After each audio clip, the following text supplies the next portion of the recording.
Ipinakilala na ang mga kandidata ng Binibining Pilipinas 2017. May mga bago at meron ding mga nagbalik. Si Miss Universe 2015 Pia Wurtzbach nagbigay inspirasyon sa mga aspiring beauty queens. May chika si Larson Tiago.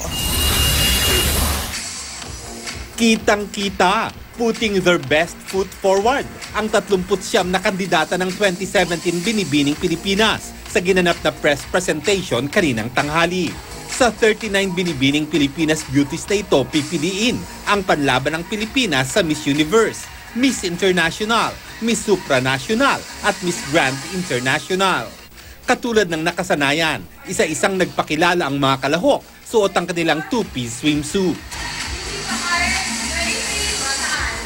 Pagkatapos magpakilala, sama-samang bumalik sa entablado ang mga kasali at ibinigay ang kanilang pinakamagandang pose at ngiti para sa mga miyembro ng press na kasama sa boboto para sa Miss Photogenic.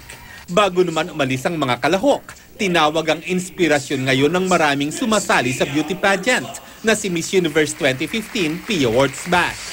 Lumakad, kumaway at walang anumang sinabi si Pia.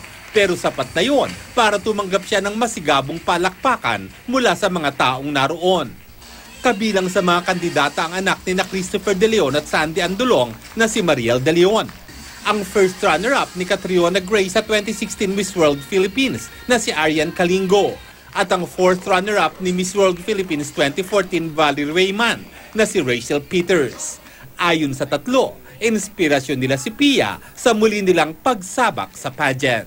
Absolutely. I think that perseverance is something that's so important, and the fact that she tried 3 times is just so inspiring. And the reason why it is so inspiring as well is because we know how hard it is.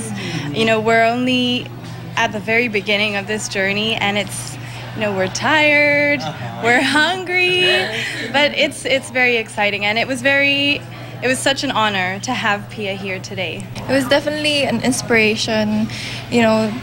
Just keep trying. Don't ever give up on your dreams. Whatever you want, just push for it. Lars Santiago, updated sa Showbiz Happenings.